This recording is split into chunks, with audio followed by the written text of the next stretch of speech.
देवर्षि नारद कहते हैं कि जब मैं तीर्थों पर गया तो वहां पर कोई कथा करने वाला नहीं मिला, कोई भजन पूजा पाठ करने वाला नहीं मिला, कोई हवन करने वाला नहीं मिला, कोई सत्संग करने वाला नहीं मिला, कोई माला फेरने वाला नहीं मिला।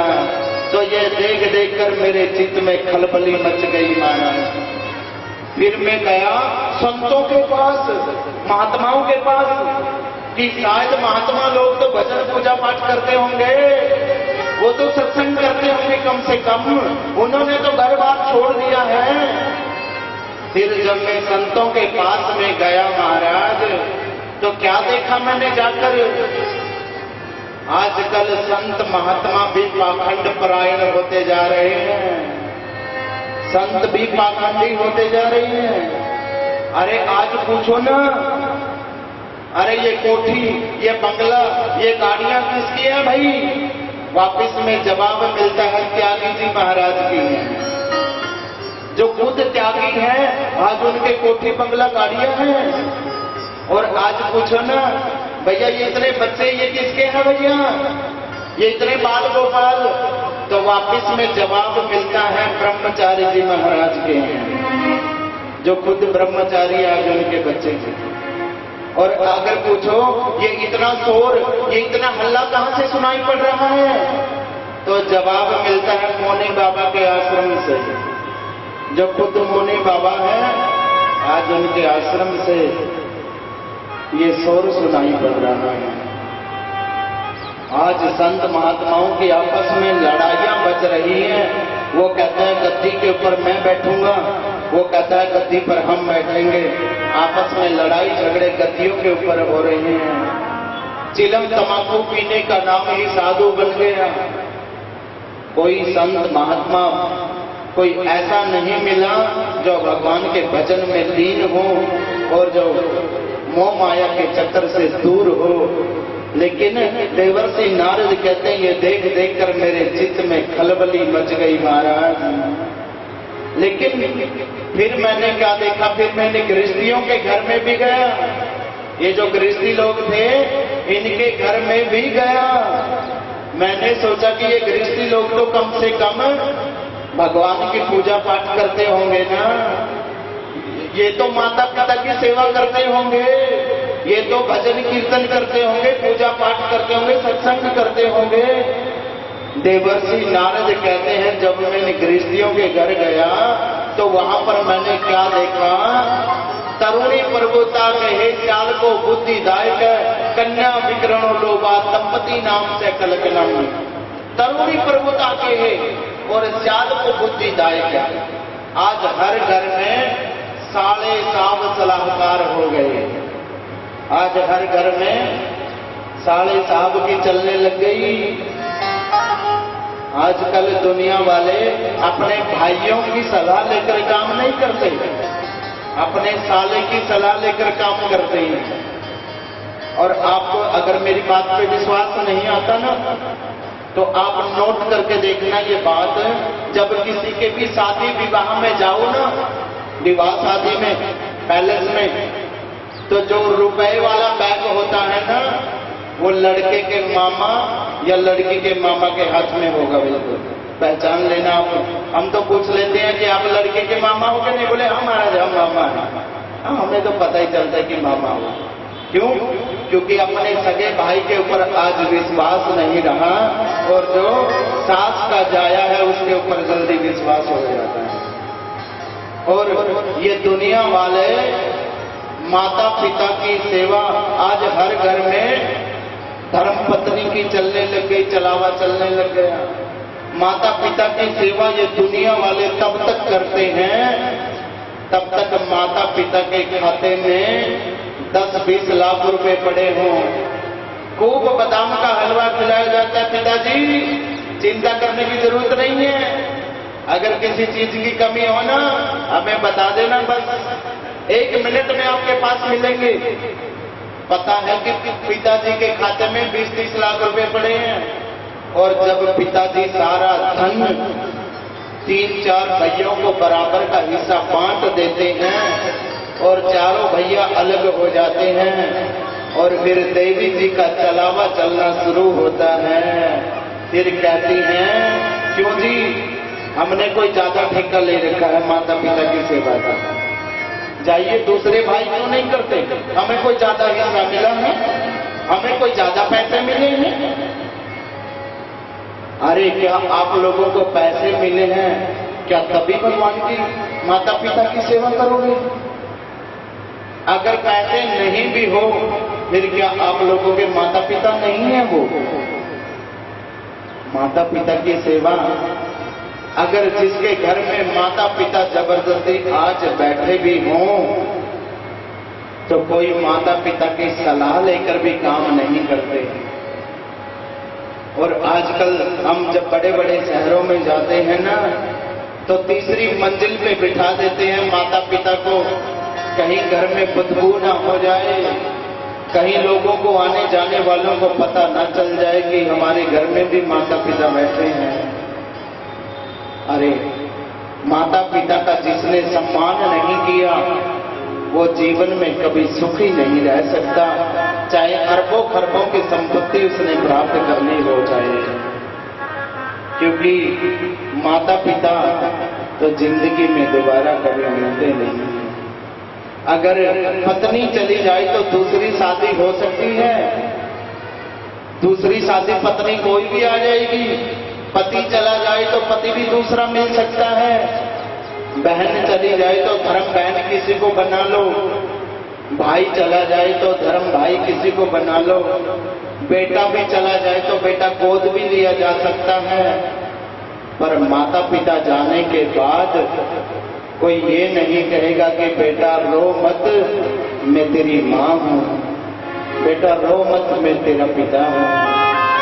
क्योंकि माता पिता तो दोबारा जीवन में मिलते नहीं हैं। और जब तक माता पिता बैठे रहते हैं, तब तक उनका एहसास हमें नहीं मिलता। और जब माता पिता चले जाते हैं ना, तब उनकी कमी महसूस होती है कि अगर पिताजी होते तो ये कर देते, माता जी होती तो ये कर देती। और माता पिता, शास्त्र कहता है कि जो वृक्ष होता है ना, घर के दरवाजे के आगे जो वृक्ष है, भले ही वो उसको फल ना लगे, लेकिन छाया तो वो जरूर देता है। माता पिता भी कुछ ऐसे ही होते हैं, भले ही वो काम धंधा ना भी करें, लेकिन घर का पहरा तो वो देते हैं कि नहीं देते।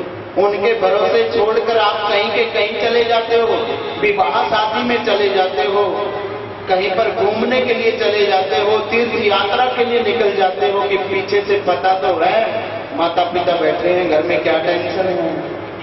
तो माता पिता की कभी आत्मा नहीं दुखानी चाहिए श्रोताओं। जिसके माता पिता की आत्मा दुख गई ना, वो जीवन में कभी सुखी नहीं हो सकता। बात को तुम भूलो भले, माँ बाप को मत भूलना।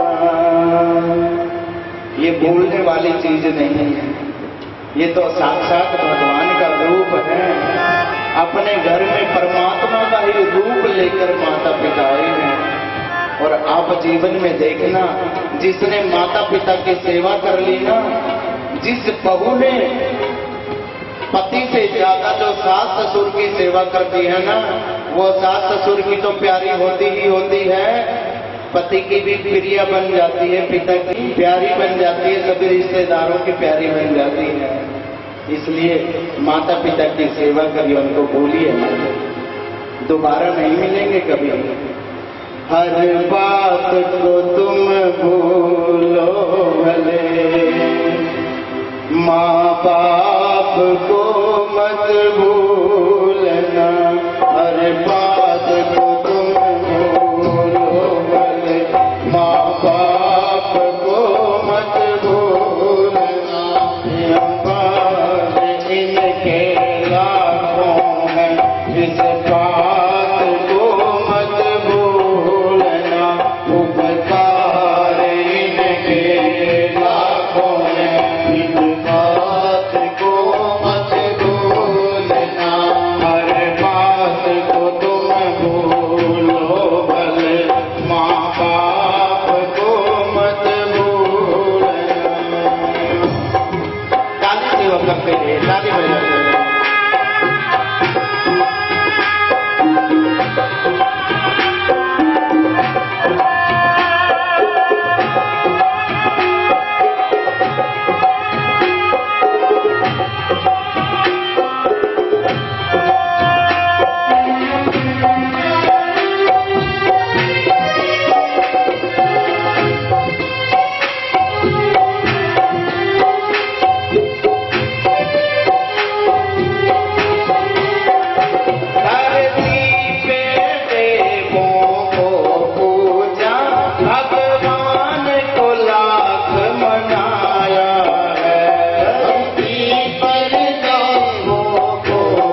मंदिरों में जाकर कहाँ पर मांगते नहीं है माता पिता की हमें एक औलाद मिल जाए, कि बेटा मिल जाए।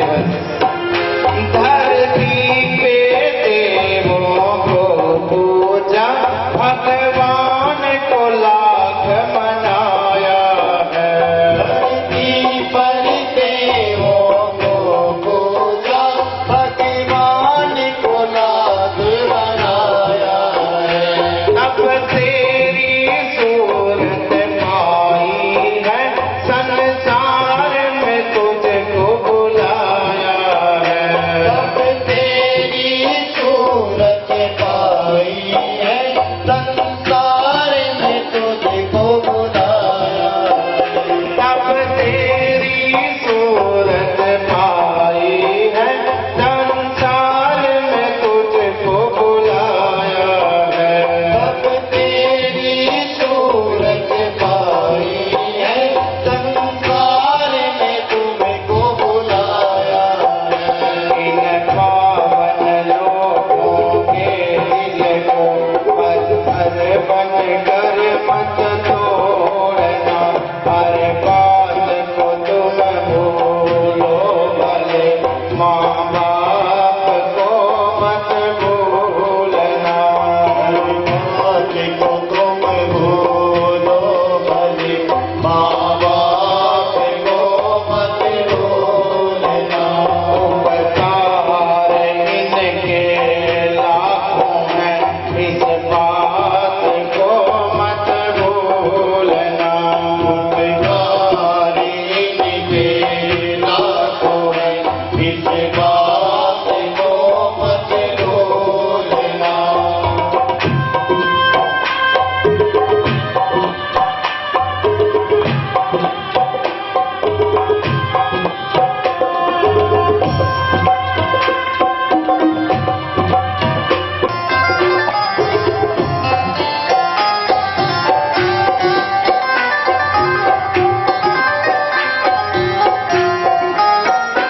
अपने ही पेट को काटा है और तेरी सूरत साई है। अपने ही पेट को काटा है और तेरी काया सजाई है। जब बच्चा जन्म लेने वाला होता है तब उस समय में माँ दूसरा जन्म ही लेती है। और जब डॉक्टर ये कह देते हैं कि या तो बच्चे को बचा लो या माँ को बचाओ, एक ही बचेगा। कितनी कष्टी सहन करनी पड़ती है जब अपने पेट को कटवाया जाता है और उस बच्चे को जन्म दिया जाता है और बाहर आकर बड़े होकर हम वो बातों को भूल जाते हैं। ताली सेवा का करें, ताली बजाकर। अपने ही पेट को काटा है और तेरी काया सजाई है। अपने ही पेट को काटा है और तेरी काया सजाई है। अपना हर कोर खिलाया तुझे, तब तेरी भूख मिटाई है। अपना हर कोर खिलाया तुझे और तेरी भूख मिटाई है। माँ क्या करती है जब बेटा छोटा सा होता है, अपनी भूख नहीं देखती, पहले छोटी छोटी गुड़कियों को लेकर उसके मुंह में डालती है। पहले उसकी भूख मिटनी चाहिए, माँ भूखी रह जाए कोई बात नहीं। अपने ही पेट को काटा है और तेरी काया सजाई है। अपना हर कोर खिलाया तुझे, तब तेरी भूख मिटाई है। इस अमृत देने वालों में जीवन में जहर मत घोलना। हर बात को तुम बोलो भले, माँ बाप को मत भूलना। हर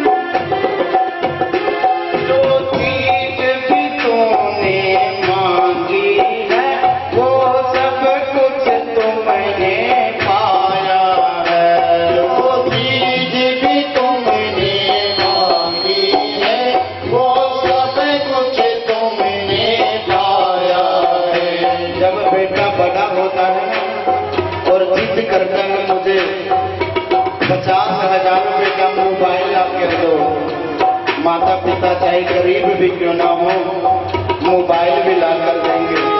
फिर बेटा जिद करता है मुझे गाड़ी भी चाहिए आने जाने के लिए, पढ़ने के लिए, गाड़ी भी दिलाते हैं। हर चीज को माँ बाप पूरा करते हैं, चाहे अंगूठा लगा कर आए, चाहे मजदूरी करके लाए।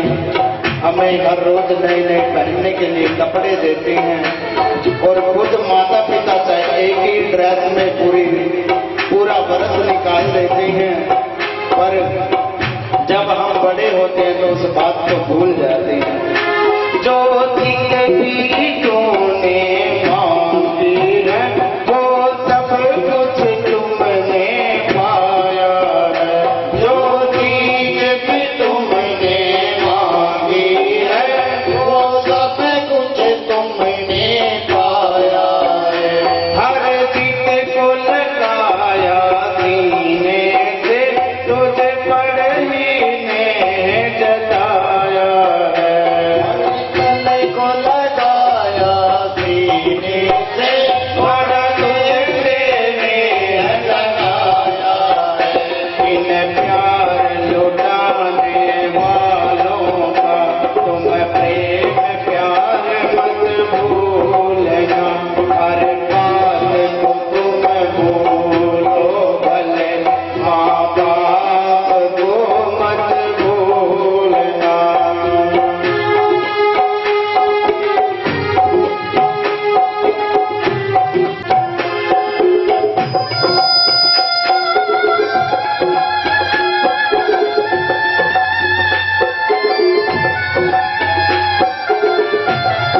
ताली सेवा करते हैं, ताली बजाते हैं।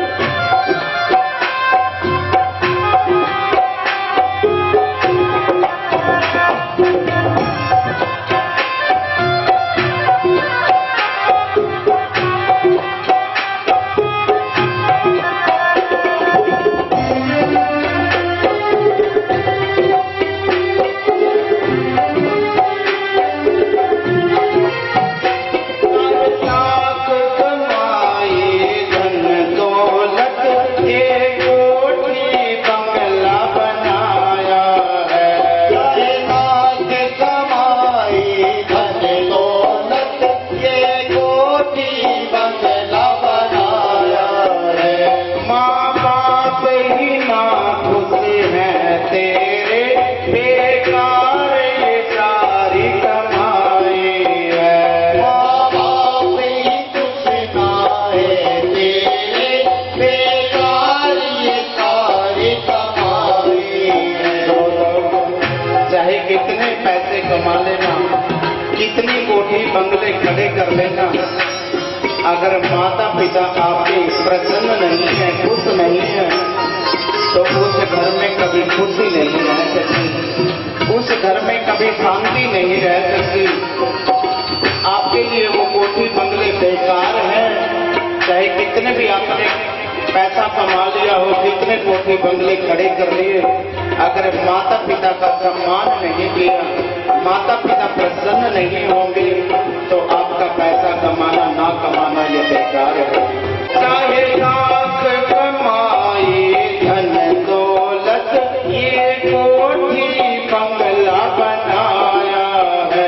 माँ बाप ही ना खुश हैं तेरे, बेकार ये सारी कमाई है।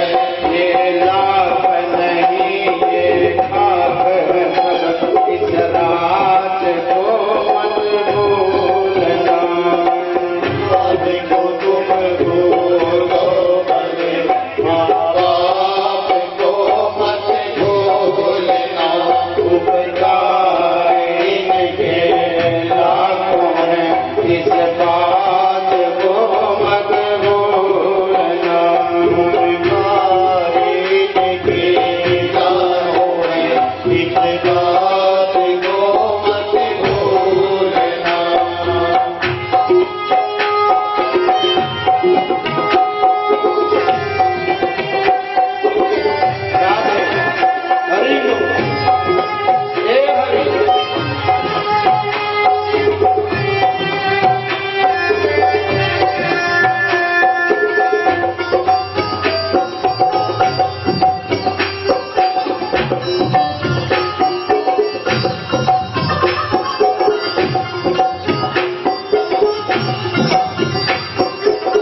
पिता को हमारी भाभी हमेशा खुश रखे।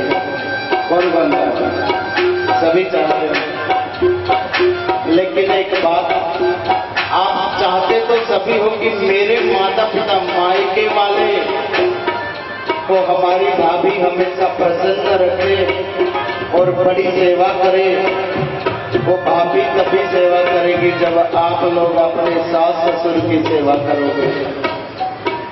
आप भी तो किसी की भाभी हो और वो भी तो किसी के माता पिता हैं, और धर्म के माता पिता तो सास ससुर होते हैं।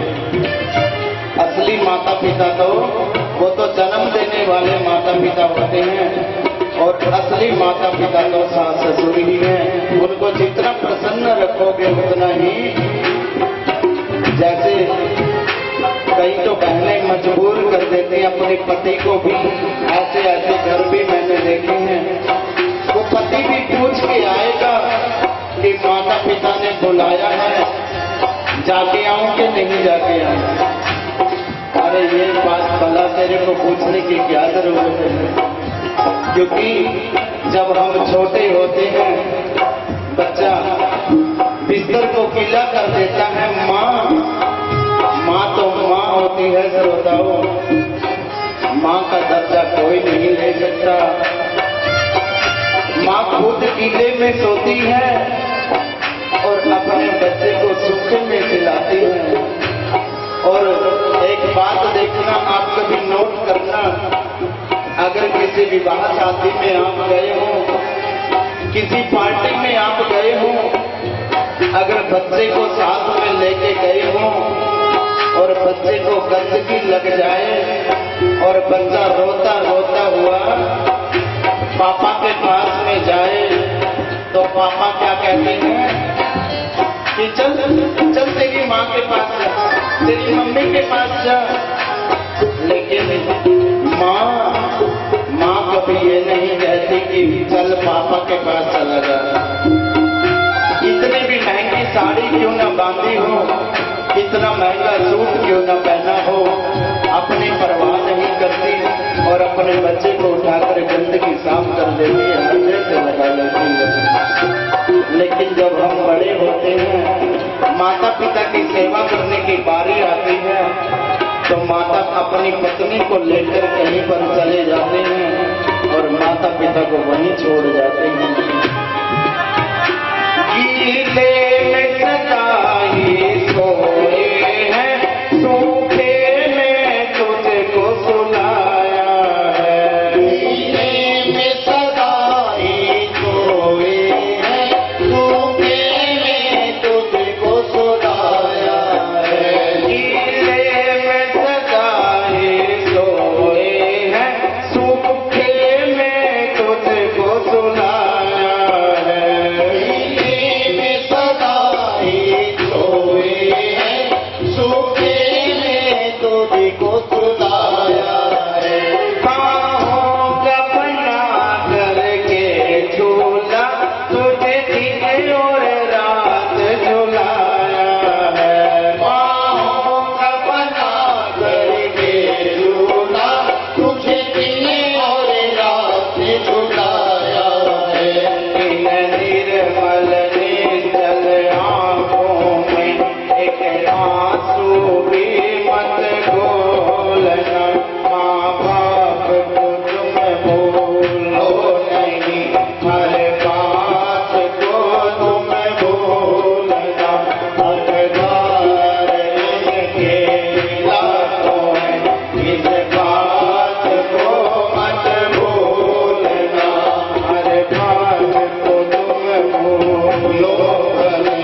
तो देवर्षि नारद बताते हैं, देखिए सभी माता बहनों से प्रार्थना है, सभी भाई समान बुजुर्गों से भी प्रार्थना है मेरी कि कथा के अंदर बीच में बातें नहीं करनी चाहिए। बातें करने वाला सबसे बड़ा पाप का भागी होता है। अरे जो घर में पाप किए हैं वो तो गंगा में आकर धो लोगे, और जो यहां पर आकर पाप करोगे वो कहां पर धोगे? ये गंगा ही है, ये भागवती गंगा है, वो भागीरथी गंगा है। इसलिए कथा को ध्यान से सुनिए। जीवन में बदलाव ना आए तब बताना। 7 दिन में आपका जीवन ना बदले तब मेरे को बताना, लेकिन पूरे ध्यान से कथा सुननी होगी। ध्यान इधर उधर भटक गया तो कथा का फल नहीं मिलेगा। तो देवर्षि नारद कहते हैं, महाराज मैं सभी क्षेत्रों में गया, गृहस्थियों के घर गया, तीर्थों में गया, संतों के पास में गया, लेकिन मेरे मन में खलबली मच गई। फिर मैंने देखा कि चलो वृंदावन धाम चलते हैं, वहां पर तो मेरे ठाकुर जी ने बाल लीलाएं की है, वहां पर तो आनंद जरूर आएगा। तो जैसे ही देवर्षि नारद वृंदावन जाते हैं, बताते हैं कि वहां पर एक कौतूहल मैंने देखा। क्या देखा? कि वहां पर एक जवान स्त्री के पास में 2 बूढ़े आदमी पड़े हैं और हजारों देवियां उनको पंखा झल रही हैं, और वो कभी रोती हैं और कभी हंसने लग जाती हैं, कभी उनके पांव दबाती हैं, कभी हाथ दबाती हैं, कभी सर दबाती हैं। मैं पास में तो गया, लेकिन मैंने मन में सोचा कि यहाँ पर तो सभी माताएं माताएं बैठी हैं, यहाँ पर सभी देवियों का ही समुदाय है, पुरुष वर्ग तो कोई है नहीं। और ये माताएं जब आपस में अगर मैं इनके पास चला गया तो क्या पता ये बोल दें कि चल बाबा, हम औरतों के बीच में तुम्हारा क्या काम है। और इन माताओं का तो अलग ही स्वभाव होता है, जब ये आपस में बातें करती हैं ना, 1 मिनट में तो रोने लग जाती हैं और दूसरे मिनट में मुस्कुराने भी लग जाती हैं। इनका कोई पता नहीं है क्या बोलते। देवर्षि नारद कहते हैं, मैं पास में तो गया, मैं वहां पर वापिस आ गया, और जैसे मैं वापिस आया उस युवती ने मेरे को देख लिया जाते हुए, और आवाज देकर कहने लगी, भो भोग साधो क्षणम तिष्ठ मन चिंतामपि नाशय दर्शनम तब लोकस्य सर्वथा गहरम परम। हे साधु, हे देवर्षि नारद, कहां जा रहे हो छोड़कर मुझे? अरे आपको देखकर तो रोने वाला भी हंस जाता है। मन चिंतामपि नाशय, मेरी चिंता को दूर करके जाइए जरा। तो जैसे ही देवर्षि नारद बताते हैं, मैंने पीछे मुड़ के देखा तो मैंने उस देवी से पूछ लिया, काशी तुम, हे देवी तुम कौन हो? कावी बहु, और ये 2 बूढ़े आदमी जो पड़े हैं ये तुम्हारे क्या लगते हैं? और कावी महा, ये जो देवियां पंखा जल रही हैं ये तुम्हारी कौन लगती हैं? काशी तुम कावी बहु तेमा नार्य का पदम लोचना बद देवी सविस्तारम सबस्य दुख से कारणम। जल्दी ही अपने दुख का कारण मेरे को बताइए। तो जैसे ही वो देवी से मैंने पूछा तो वो देवी हाथ जोड़कर कहती है, महाराज अहम भक्ति रीति ख्याता इमो में तनियो मतऊ ज्ञान वैराग्य नाम आनऊ काल योगेन जर्जरो।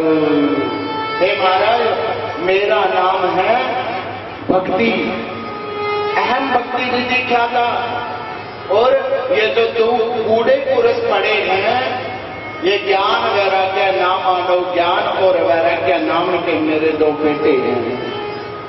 और इस घोर कलयुग के कारण मैं तो स्वरूपवती जवान हूं और मेरे दोनों बेटे बूढ़े हो गए महाराज। मैं अपना पूरा परिचय देती हूं महाराज। क्या देती हैं? उत्पन्ना दर्गड़ेशाहम वृद्धम कर्नाटके गता क्वचित क्वचित महाराष्ट्र गुर्जरे नाम गता। हे महाराज, मैं द्रविड़ देश में उत्पन्न हुई हूं। भक्ति मैया कहाँ उत्पन्न हुई है? द्रविड़ देश में। उत्पन्ना द्रविड़ेशाहम और वृद्धम कर्नाटके गता, कर्नाटक में मैं बड़ी हो गई, जवान हो गई।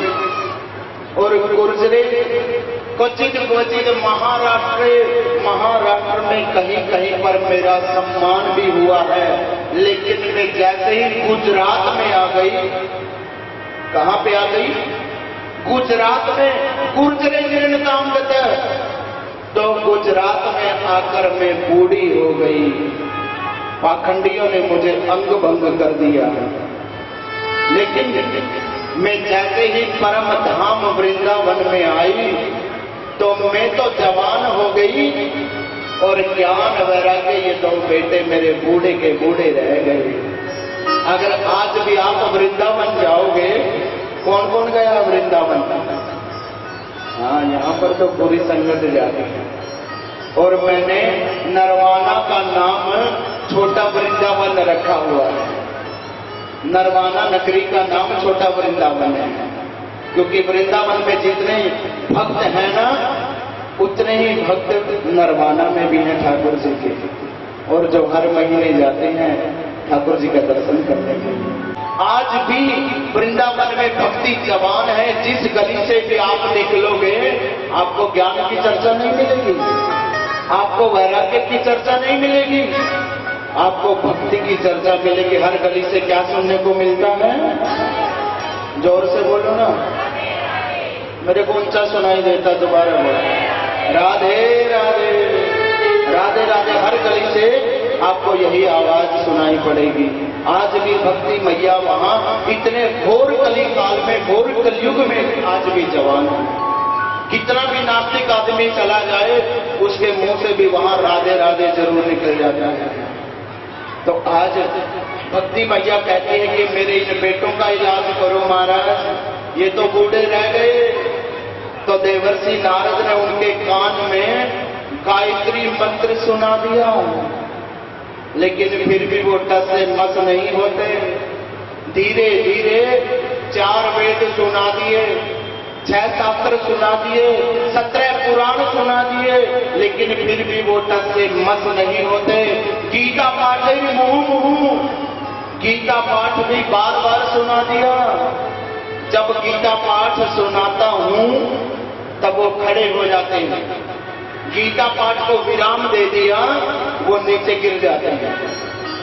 महाराज, मैंने मन में सोचा कि जितनी दवाई अपने पास थी वो सारी खिला दी। अब और कोई उपाय नहीं है इनका बुढ़ापा दूर करने के लिए। तो ऊपर से आकाशवाणी हुई, हे देवर्षि नारद, खेद मत करो, ये प्रयास तुम्हारा निसंदेह सफल होगा और तुम कोई ऐसा सत्कर्म करो जो तुम्हें कोई संत महात्मा बताएगा। बताओ क्या करने को कहा? सत्कर्म करने को कहा कि सत्कर्म करो। और देवर्षि नारद कहते हैं कि आकाशवाणी ने ये बात मेरे को गोलमाल कर दी। ना तो किसी महात्मा का नाम लिया कि फलाने महात्मा के पास जाओ, वो दवाई बता देगा, ना किसी सत्कर्म का नाम बताया कि ये सत्कर्म करो। क्या करें? तो देवर्षि नारद ने उन बच्चों को वृंदावन में ही छोड़ दिया और सभी महात्मा संत महात्माओं से जाकर पूछने लगे कि महाराज सत्कर्म क्या है? सत्कर्म क्या है? कोई कोई छोटे मोटे महात्मा कैसे बताएं? अब महात्मा देवर्षि नारद छोटे मोटे महात्मा थोड़ी हैं। अगर कोई पीजीआई का डॉक्टर इन छोटे मोटे गांव वाले डॉक्टरों से दवाई पूछे तो ये कैसे बताएंगे? और जो बड़े बड़े महात्मा थे, संत महंत बने बैठे थे, उनके पास में देवर्षि नारद गए, बोले महाराज बताओ सत्कर्म कौन सा है? उन्होंने क्या किया? मौन व्रत धारण कर लिया, इशारा कर दिया, हम 1 महीने के बाद बोलेंगे, अभी मौन व्रत चालू है। अब तो सारे संसार में हाहाकार मच गई। देवर्षि नारद कहते हैं कि मेरे मन में आया कि चलो बद्रीनाथ चलते हैं। बद्रीनाथ जहां पर नर नारायण ने तपस्या की है, वहां पर जाकर तो मेरी समस्या का समाधान जरूर होगा। तो जैसे ही मैं यहां पर आया हूं और आपने पूछा था ना कि आपका मुंह क्यों लटका हुआ है, तो आप ही बताइए भैया कि सत्कर्म कौन सा होता है। बलवान के बिहारी लाल की पूछा था ना सोनकादि ऋषियों ने कि आप जल्दी जल्दी से कहां जा रहे हो और कहां से आ रहे हो और आपका मुंह क्यों लटका हुआ है। मैं किसी चिंता में हूं, बताइए ज्ञान वैराग्य का बुढ़ापा कैसे दूर होगा। सनकादि ऋषि कहते हैं बस इस छोटी सी बात के लिए मुंह लटका लिया। माम चिंता गुरुदेव से हर्षम चित्ते समावाय उपाय सबसा चक्र वर्तते पूरो एव ही। अरे महाराज वो तो उपाय पहले से ही विद्यमान है, इसके लिए मुंह लटकाने की जरूरत नहीं है। तो फिर महाराज क्या करना चाहिए। सनकादि ऋषि कहते हैं उनको श्रीमद् भागवत महापुराण की कथा सुना दो, भक्ति ज्ञान वैराग्य का बुढ़ापा दूर हो जाएगा। बोलबाम के बिहारी लाल की तो देवर्षि नारद कहते हैं महाराज ये बात कुछ हजम नहीं होती। क्यों? क्या वो 6 शास्त्र 4 वेद और 17 पुराण सुना दिए, क्या वो सत्कर्म नहीं था? अगर वो सत्कर्म नहीं था, क्या भागवत जी सुनाने से उनका बुढ़ापा दूर हो जाएगा? ये मेरे तो कुछ बात हजम नहीं होती महाराज। तो बताते हैं सनकादि ऋषि कि हे देवर्षि नारद, जो सभी वेद शास्त्र है ना, सभी वेद शास्त्रों का पुराणों का जो निचोड़ है, सार है, वही तो श्रीमद् भागवत महापुराण है। वेदोपनिषदों सारा जाता भागवती कथा, सभी वेद शास्त्रों का सार है, ये निचोड़ है। ये नहीं बात समझ में आई? उदाहरण से समझ आता है। अच्छा ये बताइए आम किस किस ने खाया है? आम सभी ने खाया। अगर हम वृक्ष लगा दें आम का और सोचें कि फल की प्रतीक्षा क्यों करें, टहनियां ही ना तोड़ के खा लेंगे, क्या मीठी लगेंगी? क्यों? वो भी तो आम की लगी हैं। अगर पत्ते खाने लगे तो मीठे लगेंगे, क्यों? वो भी तो आम की ही लगी हैं। लेकिन जो एक वृक्ष का जो सार होता है, निचोड़ होता है, वो फल में होता है, इसलिए आम का फल मीठा होता है। दूसरी बात बताइए, दूध से ही घी बनता है, दूध से ही घी बनता है, लेकिन जो काम घी कर सकता है वो दूध कभी नहीं कर सकता। जैसे आप लोग बढ़िया बढ़िया पूरियां सेक रहे हो और पूरियां सेकते सेकते अगर घी खत्म हो जाए और कहें कि बाकी की पूरियां दूध में सेक लो, क्या सीखेंगी? क्यों? दूध से ही तो बनता है घी भी। लेकिन जो काम घी कर सकता है ना, वो दूध कभी नहीं कर सकता। जैसे गन्ने के रस से ही चीनी बनती है, गन्ने के रस से ही चीनी बनती है, लेकिन जो काम चीनी या पूरा कर सकता है वो गन्ने का रस नहीं कर सकता। जैसे आप मिठाइयां बना रहे हो, अपने घर में कई बार खोआ निकाल लेते हैं हम लोग। अगर खोए के अंदर आप चीनी खत्म हो जाए बीच में और कहें कि बाकी का गन्ने का रस मिला लो, मिठाई बनेगी? नहीं बनेगी। क्यों? गन्ने के रस से ही तो चीनी बनती है। लेकिन जो काम चीनी कर सकती है ना, वो गन्ने का रस कभी नहीं कर सकता। इसलिए देवर्षि नारद, जो काम भागवत महापुराण कर सकती है, वो कोई भी वेद शास्त्र पुराण नहीं कर सकता। बोलिए श्रीमद् भागवत महापुराण की जय। जो काम भागवत जी कर सकते वो कोई नहीं कर सकता। तो देवर्षि नारद कहते हैं, वाह महाराज वाह, धन्य हो गए। अरे कोई कितना पढ़ लिख कर कितना पंडित विद्वान बन जाए, जब तक संत महात्माओं का संग नहीं करेगा, सत्संग नहीं करेगा, तब तक वेद शास्त्रों के रहस्य समझ में नहीं आएंगे। बोल वृंदावन में हरि लाल की जय। तो देवर्षि नारद कहते हैं, महाराज ये भागवत की कथा फिर मैं आपके ही श्री मुख से सुनना चाहता हूं। बोले आपको वृंदावन चलना पड़ेगा, वहां पे भक्ति मैया इंतजार में बैठी है। सनकादि ऋषि कहते हैं, देखो भक्ति मैया को बोलो वो थोड़ा ऊपर आ जाएगी और हम थोड़ा नीचे उतर जाएंगे, जो बीच की भूमि है वहां पर मिल जाएंगे। वृंदावन और बद्रीनाथ के बिल्कुल बीच की भूमि कौन सी है? हरिद्वार समीपे तु तत्मानंद नामकम। हरिद्वार के अंदर ये भागवत की कथा करेंगे। लेकिन देवर्षि नारद कहते हैं, महाराज आप भी ठहरे फक्कड़ और हम भी ठहरे फक्कड़, फिर ये भागवत कथा कैसे होगी? बोले क्या मतलब? बोले महाराज भागवत कथा कराने के लिए तो व्यास गद्दी भी लगानी पड़ेगी, टेंट भी लगाना पड़ेगा, और नीचे तो लोग बैठते नहीं है, संतों के लिए महात्माओं के लिए गद्दे भी लगाने पड़ेंगे और छाया भी करनी पड़ेगी।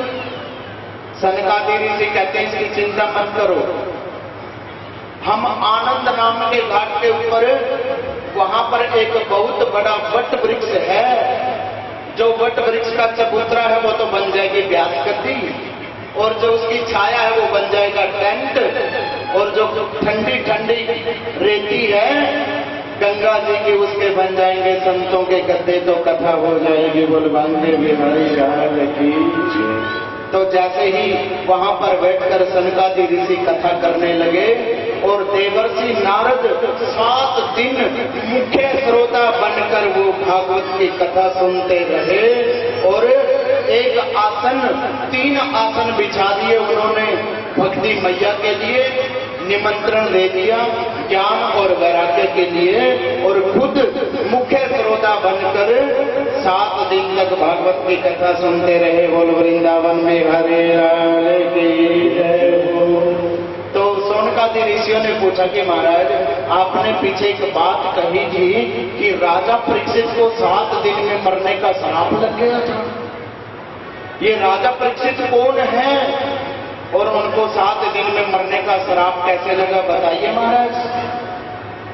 श्री सूत जी बताते हैं कि देखिए वैसे तो मैं राजा परीक्षित की कथा कहना परम आवश्यक नहीं मानता, पर जिसकी कथा मेरे गोविंद से जुड़ी हुई हो ना, वो कथा भगवान से कम नहीं होती। बताया कि महाभारत का युद्ध चला हुआ था, अंतिम द्वापर युद्ध की अंतिम की बात है, और दुर्योधन की जंघा भीम दादा की गदा के द्वारा टूट चुकी थी, और अंतिम सांसें दुर्योधन गिन रहा था बेचारा। इतनी देर में गुरु द्रोणाचार्य के पुत्र अश्वत्थामा वहां पर पहुंच जाते हैं। अश्वत्थामा ने कहा, रे मित्र क्या बात है, ये दुर्दशा तुम्हारी किसने की है बताइए, अगर मेरे लायक कोई सेवा हो तो बताइए।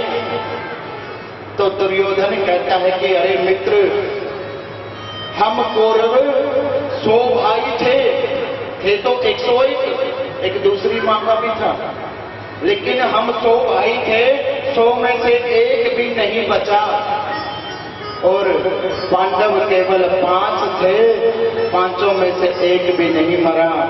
अगर 5 पांडवों में से एक पांडव भी मर जाए तो मैं समझूंगा मैंने भागवत की कथा सुन ली है, मैंने युद्ध जीत लिया है और मैं विजयश्री हो गया हूं।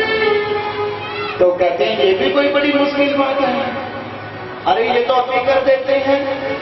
तो मंत्री पद पर तिलक कर दिया कि जाओ मैं तुम्हें मंत्री के पद पर विराजमान करता हूं, और दुर्योधन तब तक इंतजार करता रहा। आज अश्वत्थामा तलवार तलवार लेकर आज पांडवों को मारने के लिए शिविर की ओर चलते हैं, लेकिन जाको राखे साइया, मार सके न कोई, बाल भी बांका न कर सके, जो जग बैरी होए। जिसके रक्षक मेरे गोविंद हो, जिसके रक्षक मेरे मुरलीधर हो, भला उनका कौन बाल बांका कर सकता है। आज जैसे ही कन्हैया उनको पांडवों को शिविर में सोए हुए थे पांडव, और मेरे कन्हैया छड़ी लेकर रक्षा कर रहे थे। अर्जुन जैसे ही नींद से उठे कहने लगे, द्वारिकाधीश आप सोए नहीं? कहते हैं कि आज की रात सोने की नहीं है अर्जुन, आज की रात तो विजय श्री की रात है। और जैसे ही पांडवों को उठाकर वहां से कन्हैया ले जाते हैं, और पीछे से पांडवों के सोते हुए 5 द्रौपदी के 5 बेटे रह जाते हैं, और अश्वत्थामा 5 के सर काटकर ले जाता है अपने मित्र को दिखाने के लिए। कहने लगा, रे मित्र, मैंने 5 पांडवों को मार दिया है। दुर्योधन कहते हैं कि पांडवों को मारना इतना आसान नहीं है, तुम तो ऐसे कह रहे हो जैसे गाजर मूली काट के आए हो। कहते हैं जी सोते सोते खत्म कर दिया हमने तो। फिर कहने लगे, चलो भीम का सर दिखा। जैसे भीम के बेटे का सर दिखाया तो दुर्योधन कहने लगा, रे अश्वत्थामा, ये तूने क्या कर दिया? ये तो तूने द्रौपदी के 5 पुत्रों को मार दिया। अरे इनसे हमारी क्या शत्रुता थी भला? दुर्योधन तो तड़प तड़प के मर गया, और अश्वत्थामा को जब पता चला कि अब पांडव यदि जीवित हैं तो मेरे को नहीं छोड़ेंगे। आज द्रौपदी रोती है, बिलखती है और गिर पड़ती है जमीन पर। क्या बिगाड़ा था अश्वत्थामा का मेरे पुत्रों ने? तो अर्जुन गांडीव धनुष लेकर प्रतिज्ञा करता है, देवी मैं प्रतिज्ञा करता हूं गांडीवधारी अर्जुन, तुम्हारे बच्चों के हथियारे को यहीं पर लाकर मृत्यु दंड दूंगा। आज मेरे कन्हैया ने अपना रथ निकाल लिया, और रथ में मेरे अर्जुन बैठ गए, आगे आगे अश्वत्थामा, पीछे पीछे मेरे कन्हैया का रथ। और जैसे ही आगे दौड़ रहा है अश्वत्थामा, जब पता चला कि अश्वत्थामा को देखा कि अब मैं बचने वाला नहीं हूं, तो ब्रह्मास्त्र चला दिया। और जैसे ही कन्हैया की शरण लेते हैं अर्जुन, कहते हैं प्रभु ये मेरे को मार देगा। कृष्ण कृष्ण महाबाहो तम नाथम गोखले, प्रभु हे कन्हैया मेरी लाज बचाइए। कन्हैया ने कहा कि तुम भी ब्रह्मास्त्र ही चला दो।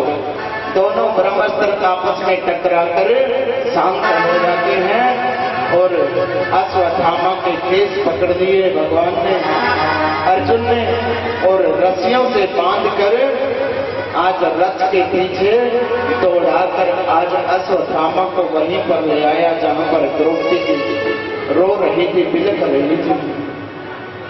द्रौपदी के पास में अश्वत्थामा को ले जाकर कहने लगे कि देखो द्रौपदी, ये तुम्हारे बच्चों का हथियारा है, बताइए इसको कैसे मारूं? जमीन में गाड़ के मारूं, टुकड़े टुकड़े करके मारूं, शेर को खिलाऊं, क्या करूं? तो द्रौपदी कहती है, उवाच चैतन्यस्य बंधनम नयनाम सती, मुच्यताम में से ब्राह्मणों नितराम। द्रौपदी कहती है कि शास्त्र कहता है ब्राह्मण चाहे कैसा भी क्यों ना हो, उसको कभी मारना नहीं चाहिए। और ये तो साक्षात अपने गुरु का पुत्र है, गुरु का पुत्र तो गुरु के समान होता है, इसलिए इसको छोड़ दीजिए। हाँ, अगर मेरे इसके मारने से मेरे 5 पुत्र जीवित हो सकते हो, फिर इसको जरूर मारो, नहीं तो ब्रह्म हत्या मोल मत ले लेना। वहां पर धर्मराज युधिष्ठिर भी खड़े थे कि हाँ भैया इसको मार देना चाहिए कि छोड़ देना चाहिए? धर्मराज युधिष्ठिर कहते हैं इसको छोड़ देना चाहिए, ये ब्राह्मण है और ब्राह्मण को कभी मारना नहीं चाहिए, चाहे वो कैसा भी क्यों ना हो। भीम दादा की तरफ इशारा किया, हाँ भीम दादा इसको मारे या छोड़े? भीम दादा तो गदा संभालने लगे, तुम तोड़ दोगे तो इसको मैं मारूंगा, इसको मारना ही चाहिए, ये बच्चों का हथियार है। नकुल सहदेव भी कहते हैं इसको जरूर मारो, लेकिन अब समस्या में फंस गए अर्जुन।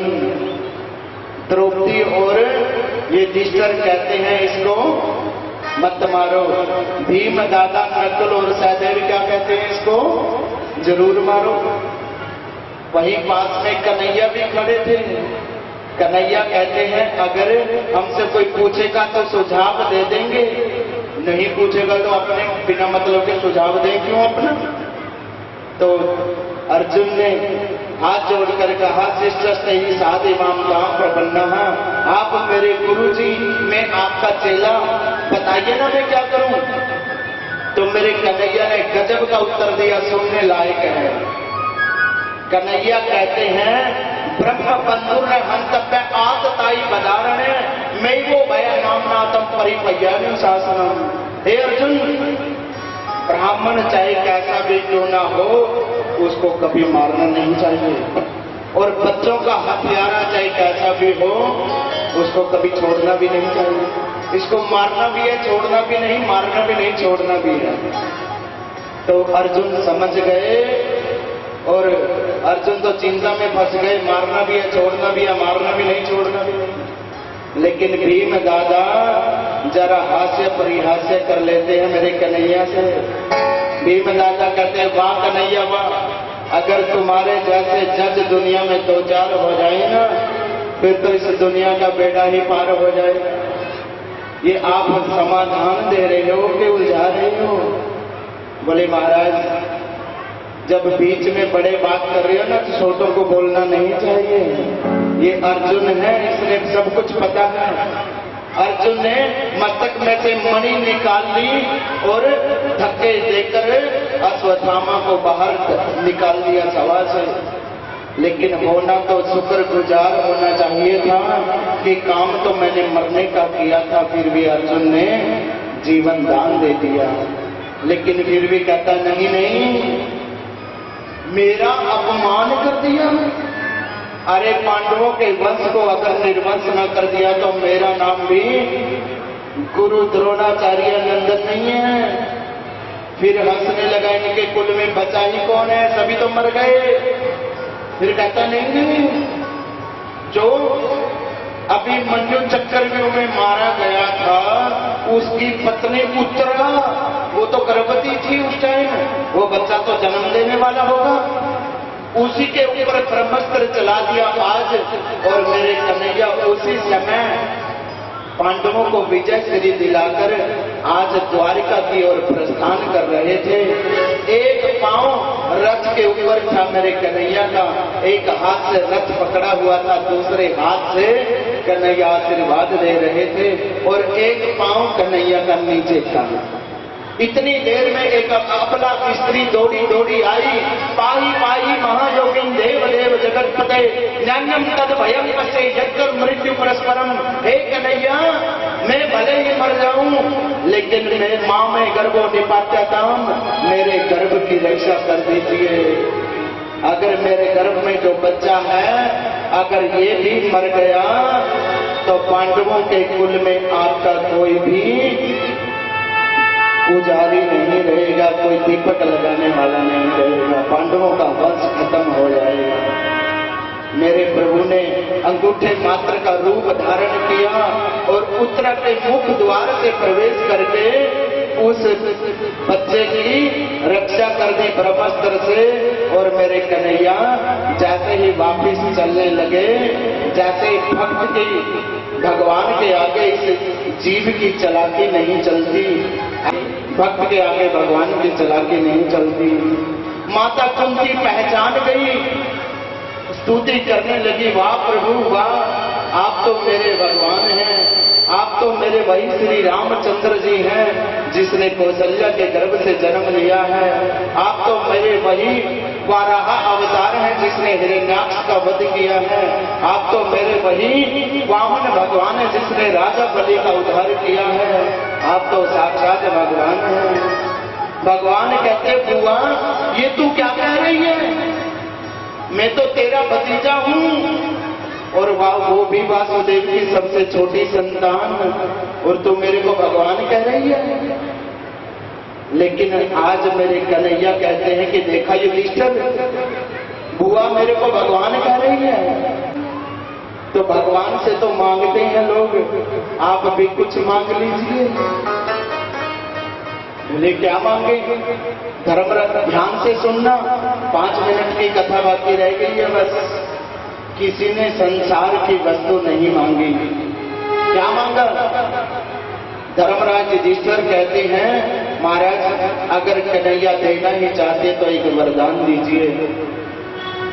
हंसते खाते पीते सोते आपकी याद बनी रहे और मैं धर्म से कभी टिकूं नहीं, बस यही वरदान दीजिए।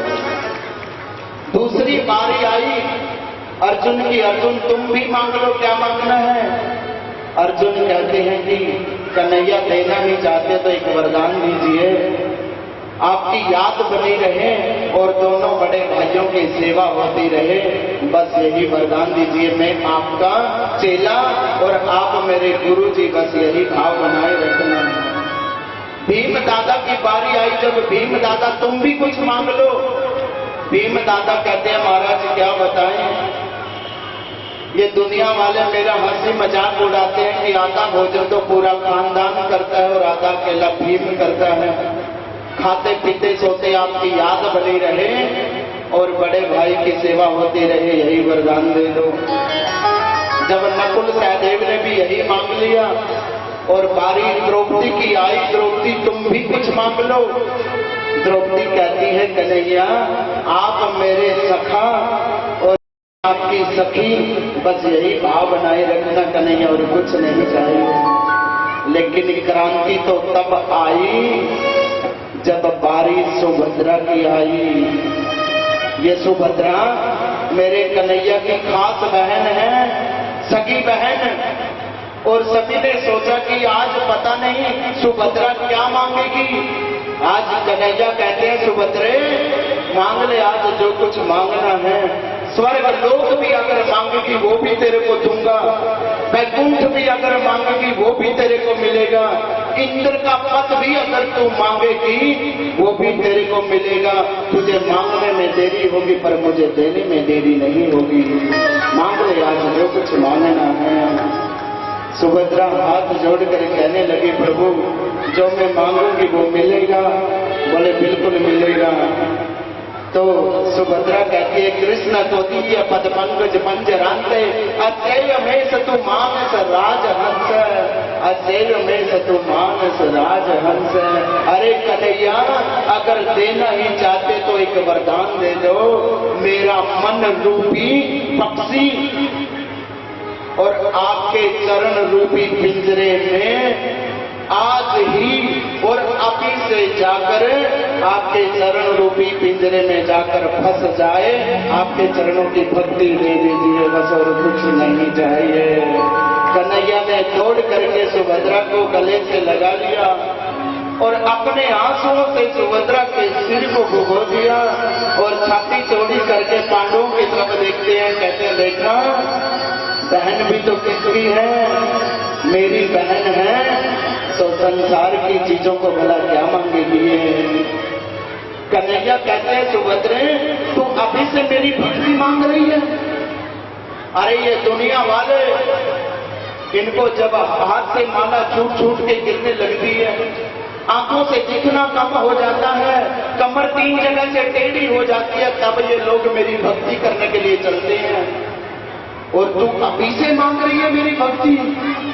सुभद्रा कहती है प्रभु अंत समय में आपका नाम कभी जीवा से निकलता नहीं है, इसलिए बुढ़ापे का किसके पास में परमिट है, किसके पास में कार्ड है, गारंटी कार्ड की हम 60 साल के हो जाएंगे।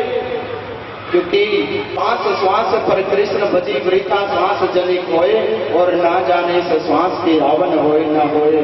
क्या पता कौन सी श्वास आखिरी हो जाए, इसलिए जितनी श्वास चलती है वो मेरे कन्हैया के नाम कर दीजिए। बोल बांके बिहारी लाल की जय। और बारी जब कुंती की आई, हुआ तू भी मांग ले जो कुछ मांगना है, लेकिन कुंती ने वो मांग लिया जो आज तक कोई नहीं मांगना चाहता। कुंती हाथ जोड़कर कहती है, कन्हैया अगर देना चाहते हो तो एक वरदान दे दो। मेरे जीवन में दुख के ऊपर दुख, दुख के ऊपर दुख और दुख के ऊपर दुख आता रहे, बस यही वरदान दे दीजिए। कन्हैया कहते हैं, बुआ ये दुख भी भला कोई मांगने की चीज है? कुंती कहती है कि प्रभु ये इंसान सुख में आपको कभी याद नहीं करेगा, क्योंकि दुख में सुमरन सब करे, सुख में करे ना कोई। अगर सुख में भी सुमरन करे तो दुख काहे का होए।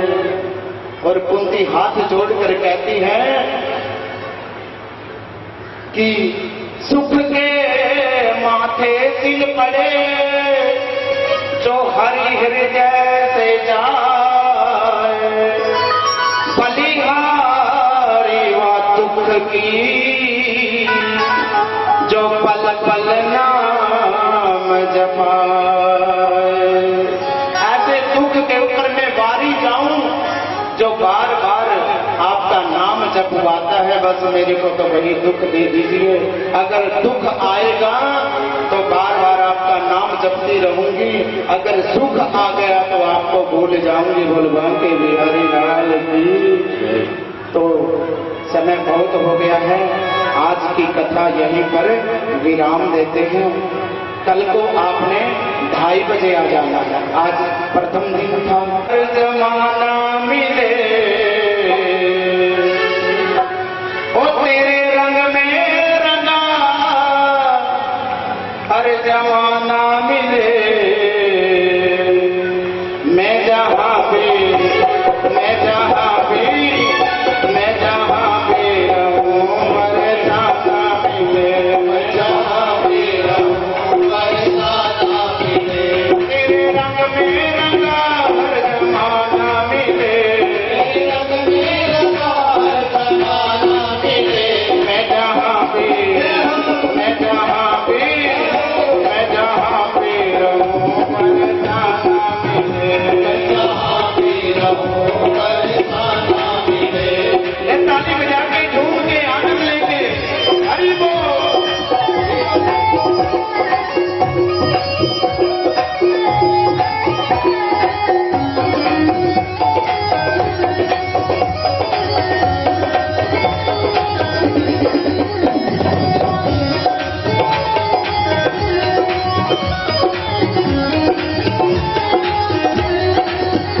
सारे जग में तेरा ही तो एक नूर है, सारे जग में तेरा ही तो एक नूर है।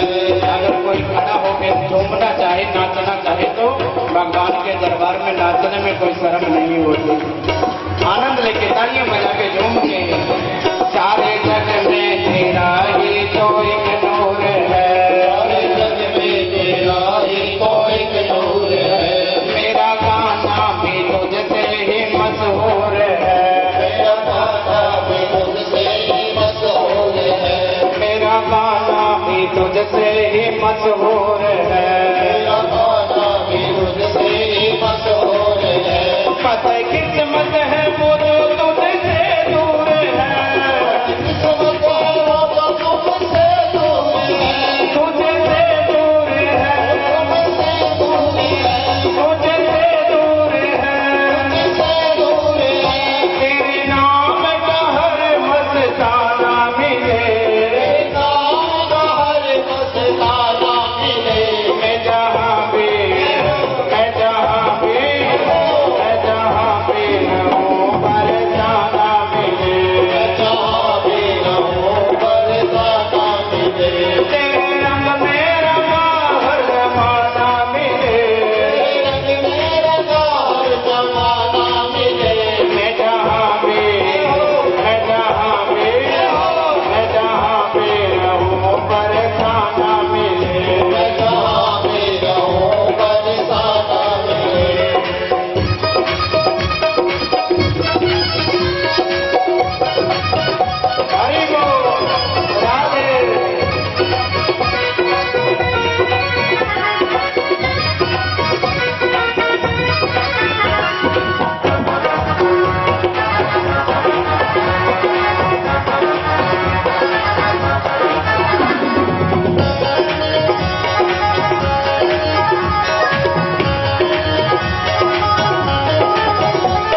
सजती रहे। जोड़ी प्रीतम प्यारे की सजती रहे। जोड़ी प्रीतम प्यारे की सजती रहे।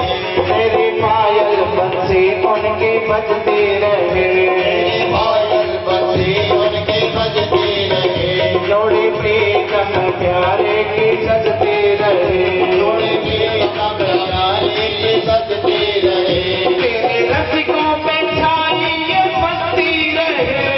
रसिकों पे छाई ये मस्ती रहे। तेरे रसिकों पे छाई ये मस्ती रहे। रसिकों पे छाई ये मस्ती रहे। आह मस्ती रहे। वो मस्ती रहे। तेरे चरणों की रज में ठिकाना मिले।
हर चीज, पापियों को काट से हटा